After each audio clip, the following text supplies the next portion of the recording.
All right, so I've got these lips kind of where I want them. Now, the one thing with slipping and scoring pieces onto your head is that they're going to look like you stuck them on there. So it's really tricky because they have to kind of be dry enough so you can push them, but they also have to be wet enough so they're going to stick. And then you really want them to become part of what's already there. So it's almost like I'm really having to push the clay from behind up into the lips.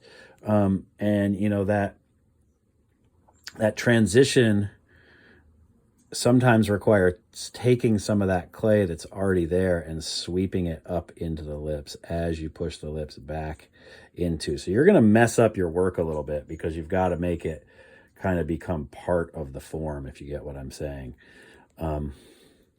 So see, I'm trying to take some of this clay that's right here and push it into the lip, right? So there's a good transition. It's going to muck it up a little bit, but I'll have to come back and kind of clean it up. Now, you notice that center line that comes off the nose, there is kind of a vague connection to that center line of the lip. So I've got to get in there and also work to, not make that too bold, but make sure that it's there. And, this piece that I chose, that vertical scarification that's over the whole piece, is really going to hide a lot of my imperfections. But again, I'm just going to take this to a point where you guys have seen enough of these processes so that you can kind of run with it. You can also see that what I've started to do around here is I've started to kind of accentuate some of what was the closed form into a neck and a subsequent, you're kind of creating this jawline out here, which is there's pretty full cheeks on the piece that I'm working with. So I can kind of reach in and kind of push out here and make that more round, right? That cheek area.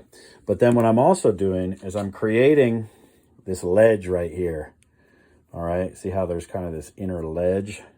Creating an inner ledge because I'm going to attach a cylinder for a neck. And sometimes this chin becomes kind of weak, right? Because we do want to push it out for volume. I'm going to push it out a little bit extra because then I can always push it back as I kind of clean it up. With a nostril on the right side of the face, my left is kind of big. But you can see I'm kind of working more on one side. And then I've kind of started establishing this line, right? You can see I can just kind of run up the forehead and just kind of end at that line. And then I can kind of go like that to accentuate it. So it's coming along.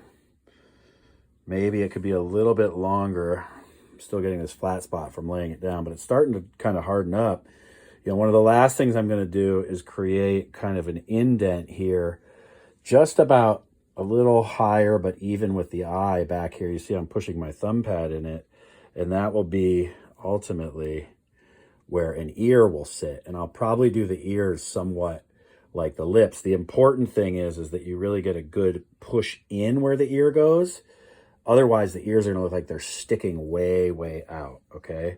So that's also a consideration. All right? All right.